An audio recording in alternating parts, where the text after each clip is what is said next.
ఎగిరేటి ఏనుగొచ్చి పలికేటి జింకలొచ్చి నడిచేటి చేపలొచ్చి అడవికి రమ్మనగా ఆ కోనల్లో కొమ్మల్లో ఉయ్యాలుగేసి ఆ కొమ్మల్లో పళ్ళన్నీ రుచి చూసి ఆ పళ్ళల్లో మైకంతో మోహం కమ్మేసి చలిగా గిలిగా తొలిగా త్వరగా అటుగా ఇటుగా మరి నువ్వే నాకు ముద్దిస్తావని తడివేదాలు ముద్రిస్తావని నమ్మడానికి ఎంత బాగుందో నీకోసం రెక్కల గుర్రం ఎక్కి వస్తానని పగడపు దీవికి నిన్నే నేను తీసుకెళ్తానని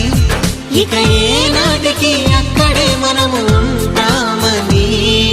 నమ్మడానికి ఎంత